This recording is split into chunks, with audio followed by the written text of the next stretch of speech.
इंतजार की घड़ियां अब खत्म। हाथ उठाकर तालियों की गूंज में बताइए कि आप इमरान खान से कितना प्यार करते हैं। मेरे साथ मिलकर कश्मीर की आन है आप, कश्मीर की जान है आप, कश्मीर के तर्जुमान हैं आप। जिस अंदाज में आपने ना सिर्फ कश्मीर के सफीर होने का सबूत दिया, बल्कि जिस अंदाज में आपने तहफ्फुज़ नामूसे रिसालत को पूरी दुनिया में उजागर किया, इसकी मिसाल नहीं मिलती। आपने यूनाइटेड नेशन में खड़े होकर जिस अंदाज में हजरत मोहम्मद मुस्तफा नबी आखिर ज़मा सल्लल्लाहु अलैहि वसल्लम का पैगाम जिस अंदाज में पूरी दुनिया तक पहुंचाया, इसकी मिसाल नहीं मिलती। इसलिए हम सब मिलके बुलाएंगे पाकिस्तान की आन, पाकिस्तान की शान, वज़ीर आज़म इमरान खान।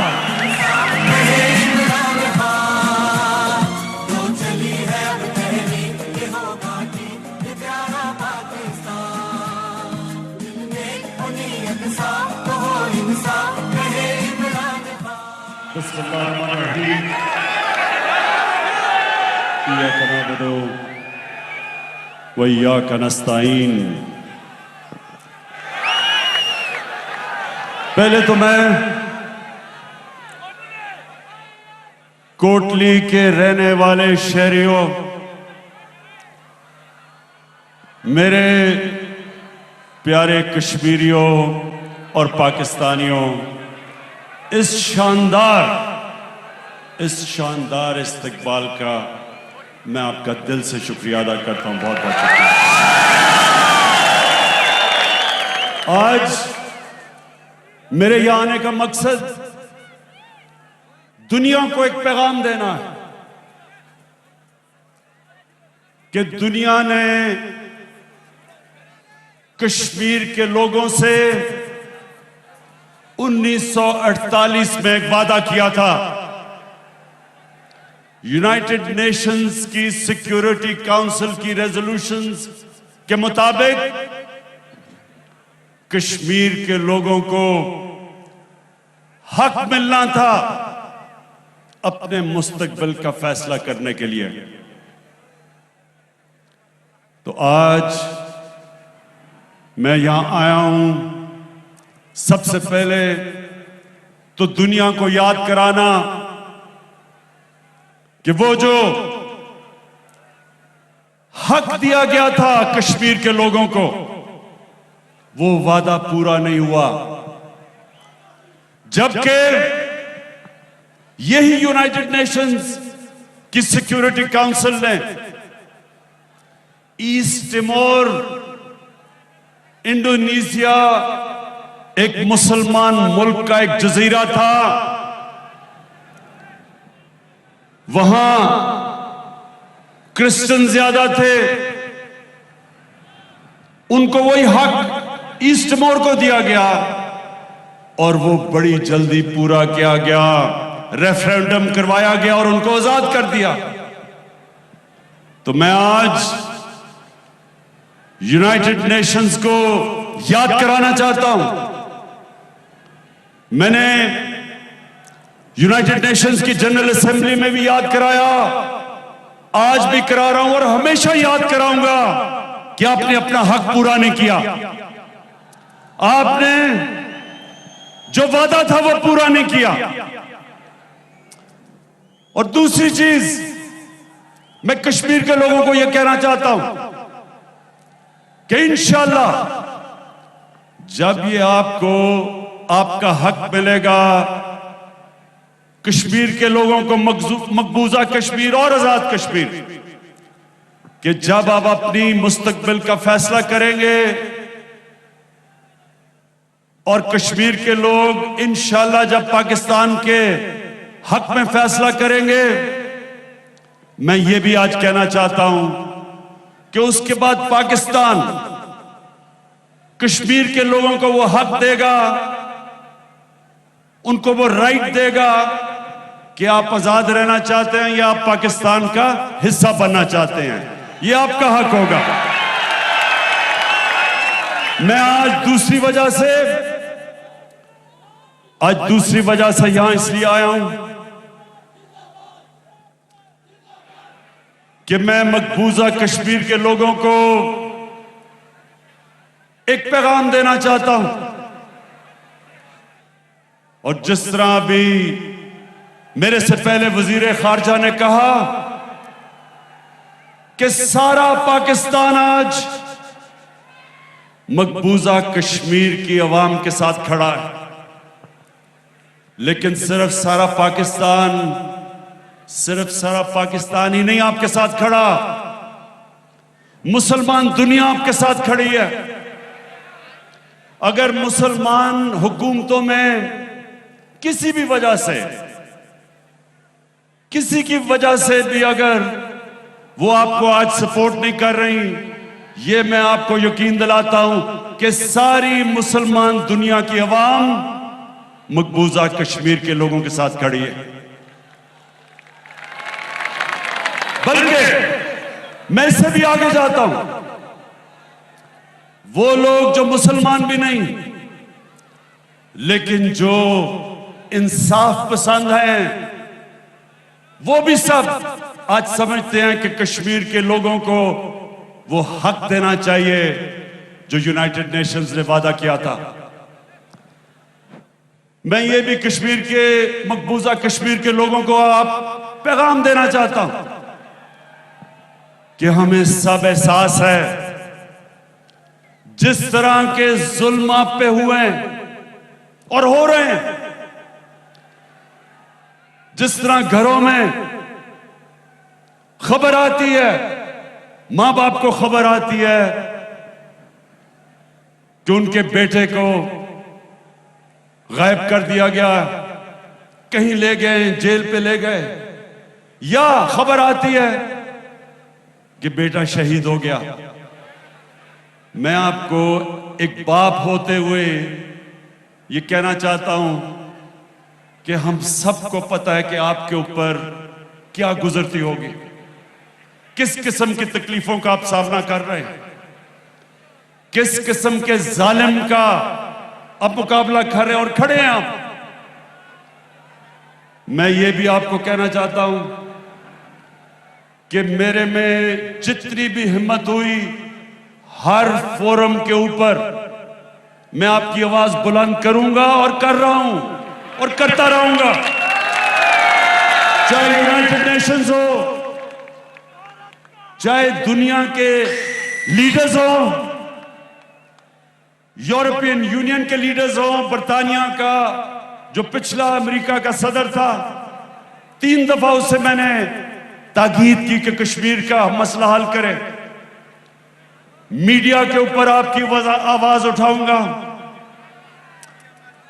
आप मुतमईन हो जाएं कि जब मैंने कहा था कि मैं कश्मीर का सफीर बनूंगा, जब तक कश्मीर आजाद नहीं होगा, सारी जगह आपकी आवाज बुलंद करूंगा।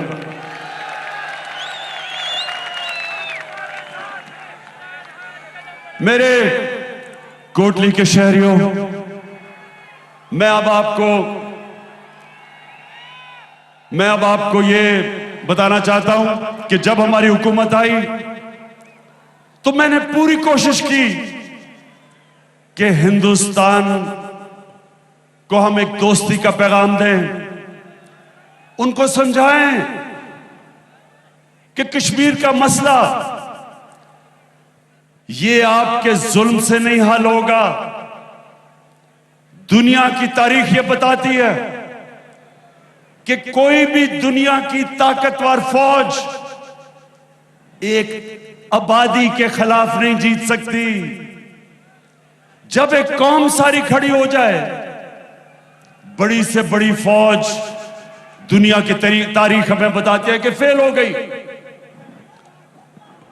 अमेरिका सुपर पावर, वियतनाम में नहीं जीत सका, 30 लाख लोगों की कुर्बानी दी वियतनाम के लोगों ने, और आखिर आजाद हो गए। सुपर पावर नहीं जीत सकी।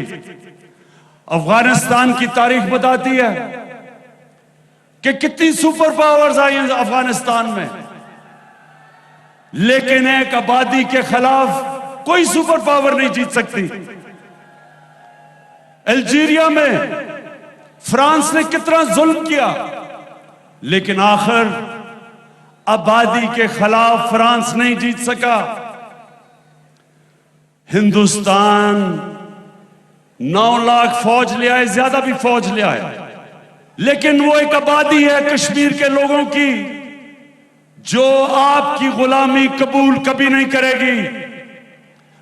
जो बच्चा पैदा होता है कश्मीर में, उसके भी दिल में सबसे पहले आजादी का जज्बा जाता है।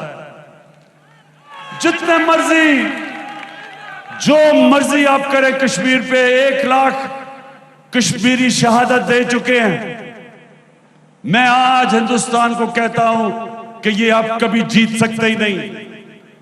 जब एक आबादी मानती नहीं है आपको, और जो थोड़े से लोग कश्मीर में हिंदुस्तान की हमायत करते थे, जब से 5 अगस्त से जो आपने जुल्म करना शुरू किया, लॉकडाउन किया, कर्फ्यू लगाए, वो भी थोड़े से लोग आज आजादी चाहते हैं। कोई कश्मीर का सियासतदान जो प्रो इंडिया हो, मैं आज आपको लिख के देता हूं कि वो कभी वोट जीत ही नहीं सकता, इलेक्शन ही नहीं जीत सकता हिंदुस्तान कश्मीर में। इसलिए मैंने जो पहले आपसे नरेंद्र मोदी, मैंने कोशिश की थी आते साथ ही कि हम अपने ताल्लुकात ठीक करें और कश्मीर का मसला हल करें डायलॉग के जरिए, यूनाइटेड नेशंस की रेजोल्यूशन के तहत हम हल करें। मैं फिर से आपको कह रहा हूं कि और कोई दूसरा रास्ता नहीं है। मैंने जब आपको तब कहा तो मुझे समझ नहीं आई, शुरू में मुझे समझ ना आए कि ये क्यों नहीं मेरे साथ आगे बढ़ रहा है, डायलॉग क्यों नहीं कर रहा। फिर जब पुलवामा हुआ और पुलवामा के बाद जब बालाकोट पे हिंदुस्तान के जेट ने आके हमारे दरख्तों को शहीद किया,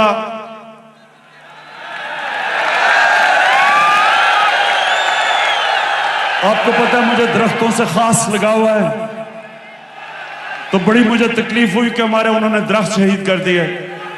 लेकिन तभी मुझे पता चल गया कि ये अमन नहीं चाहते, ये दोस्ती नहीं चाहते, बल्कि वो पुलवामा को इस्तेमाल कर रहे थे और बालाकोट को इलेक्शन जीतने के लिए।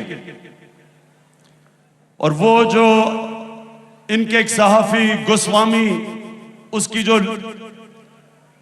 जो मंजर आम में आया, पता चला कि पहले से प्लान किया हुआ था कि उन्होंने हमला करना चाहे। और मैं कहता गया कि हमारा पुलवामा से कुछ नहीं था, पाकिस्तान पुलवामा के पीछे नहीं था, लेकिन पहले से प्लान किया था कि बमबारी करेंगे, उसको इस्तेमाल करेंगे इलेक्शन जीतने के लिए। फिर मंजर आम में क्या आया, यूरोपियन यूनियन की डिसइंफॉर्मेशन लैब, पता चला कि 600 इन्होंने फेक साइट्स बनाई हुई थी, फेक अकाउंट्स की, जिसमें से प्रोपेगेंडा चल रहा था पाकिस्तान की फौज के खिलाफ और इमरान खान के खिलाफ। तो हम दोस्ती कर रहे थे, आप जड़ें काट रहे थे हमारी। लेकिन आज अब सबके सामने जो आरएसएस का एजेंडा था, जो उनकी आइडियोलॉजी थी, वो सबके सामने है, मंजर आम पे है। मैंने हर फोरम पे कहा कि जब भी कोई आरएसएस जिस तरह का एजेंडा लेके आया, हमेशा असल नुकसान अपने मुल्क को करवाया। आज हिंदुस्तान में हालात देखें, मुल्क तकसीम हुआ है। असल में आरएसएस की आइडियोलॉजी ने सबसे ज्यादा नुकसान हिंदुस्तान को पहुंचाया और पहुंचाएगा। आज हिंदुस्तान के किसान निकले हुए हैं, मुसलमानों के जो हालात हैं वो सबके सामने हैं। जो उन्होंने 2 सिटीजनशिप की लेजिस्लेशन लेके आए, मुसलमान अलहदा तंग, किसान अलहदा तंग, जो अकलियतें हैं हिंदुस्तान की वो सब डरी हुई हैं, क्योंकि इस तरह की आइडियोलॉजी थोड़ी देर के लिए तो फायदा पहुंचा देती है, इलेक्शन भी जिता देती है, लेकिन उसके बाद माशरे का सबसे ज्यादा नुकसान इस तरह की फैशिस्ट आइडियोलॉजी करती है। हमारे नबी सल्लल्लाहु अलैहि वसल्लम रहमतुल आलमीन थे, इंसानों के लिए रहमत बन के आए थे, रहमतुल मुस्लिमीन नहीं थे। सब इंसानों के लिए रहमत बन के आए थे। उन्होंने सब इंसानों को इकट्ठा किया, तकसीम नहीं किया।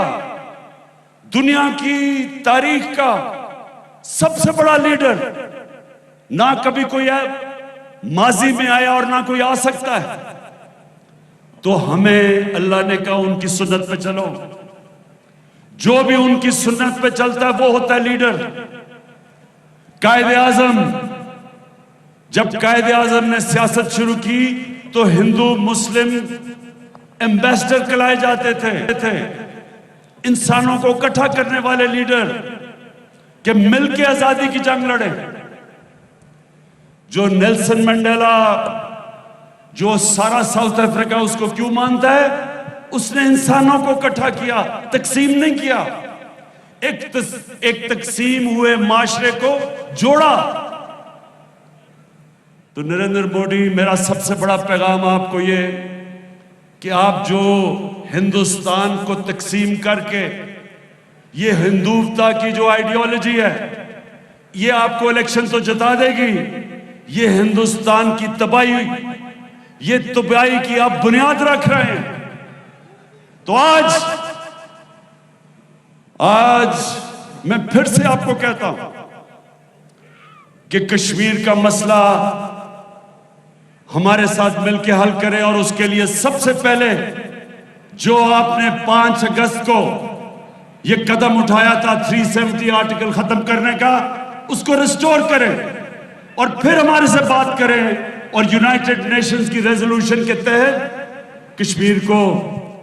कश्मीरियों को वो हक दें जो दुनिया की कम्युनिटी ने, वर्ल्ड कम्युनिटी ने जो हक दिया था वो दें।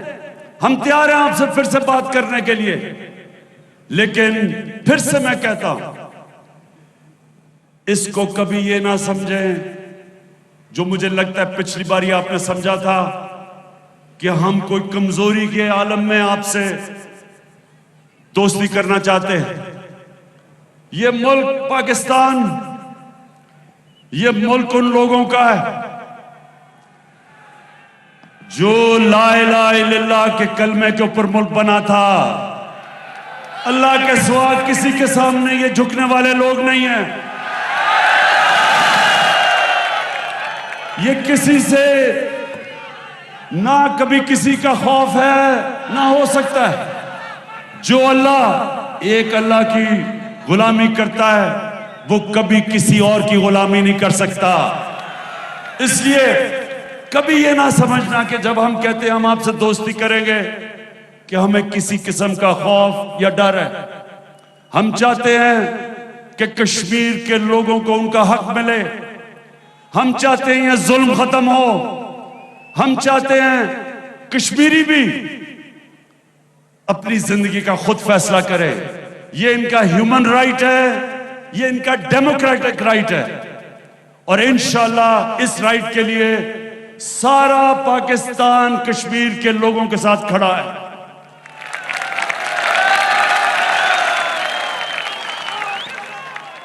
मैं आखिर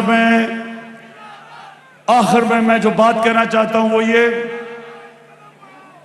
कि क्योंकि मैं अपने नबी सल्लल्लाहु अलैहि वसल्लम की सुन्नत पर चलने वाला हूं, मेरी भी पूरी कोशिश है कि मैं सारे अपने पाकिस्तानियों को इकट्ठा करूं, यूनाइट करूं, अपने सारे सूबों को इकट्ठा करूं, जो हमारे इलाके पीछे रह गए हैं उनकी मदद करूं। जिस तरह लाइन ऑफ कंट्रोल में लोगों को मुश्किल वक्त से गुजरना पड़ता है और ये बमबारी करते हैं, खास तौर पे मैं उनको पैगाम देना चाहता हूं कि हम आपकी पूरी मदद करेंगे। आपके लिए मैंने पूरा पैकेज तैयार किया हुआ है कि वहां ये जो बमबारी की वजह से डिसलोकेशन है, इंशाल्लाह आपके साथ हम खड़े रहेंगे।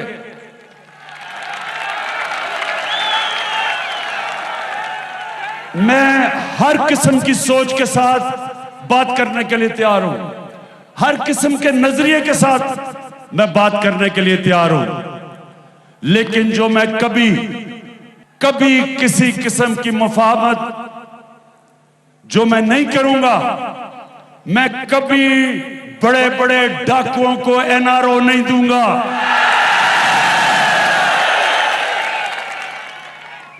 हमारे नबी सल्लल्लाहु अलैहि वसल्लम, उनसे किसी ने पूछा कि उन्होंने कहा जी ये तो बड़ी एक कुरैश की लड़की है, औरत है, इसने चोरी की है, ये तो कुरैश खानदान की है, तो इसको माफ कर दें। तो दुनिया के सबसे अजीम लीडर ने कहा कि अगर मैंने इसको माफ कर दिया तो हमारा वो हाल होगा जो तुम्हारे से पहले कितनी कौमें बर्बाद हुई, जिधर ताकतवर के लिए एक कानून और कमजोर के लिए दूसरा कानून। मैं कभी छोटे चोरों को जेलों में डालूं और बड़े डाकुओं को एनआरओ दूं, ये मैं कभी नहीं कर सकता। ये जो मुजफ्फराबाद में सब जमा हुए हैं, आज मैं इधर से सुन ले मेरी बात कि आपने लॉन्ग मार्च करनी है, बेशक लॉन्ग मार्च करें। आपने लॉन्ग मार्च जिधर भी करनी है, मैं आपकी मदद करूंगा आप करने के लिए। लेकिन अगर आप उल्टा भी लटक जाए, नारो नहीं दूंगा।